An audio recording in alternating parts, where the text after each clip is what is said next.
এই তোমরা এদিকে এসো। হ্যাঁ মালকিন বলুন। ওকে পানিতে একদম মেরে ফেলবে। ঠিক আছে মালকিন, আপনি যেমনটা বলবেন তেমনটাই হবে। মামা মামা তাড়াতাড়ি এসো, আমার মাকে কেউ মেরে ফেলবে।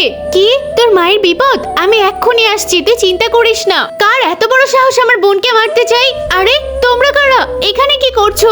আমাকে দ্রুত পৌঁছাতে হবে। না মেরো না আমাকে, এই দাঁড়িয়ে যা বলছি। এই পালাও পালাও পালাও, কেউ দেখে ফেলেছে আমাদের। ভাই তুই এখানে? হ্যাঁ আমি তোর জন্য নিজের জীবনটাও দিতে পারি, কিন্তু তুই তো রাখি বন্ধনের দিনে আমার মনটাই ভেঙে দিয়েছিলি। আমার সব মনে আছে, তাড়াতাড়ি করে যাই। আরে আমার মামা এসে গেছে।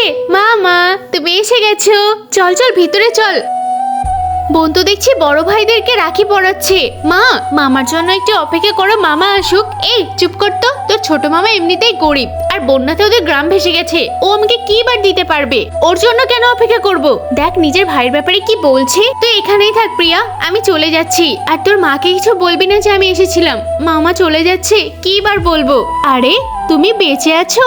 কেন দাদি কি হয়েছে আমার? আমি বেঁচে থাকবো না কেন? না মানে তোমার বোন তো বলছিল তুমি নাকি মারা গেছো, ওর নাকি দুটো ভাই বেঁচে আছে। হ্যাঁ এই কথা বলেছে আমার বোন আমার ব্যাপারে? আমি সত্যি ভাবতেই পারছি না।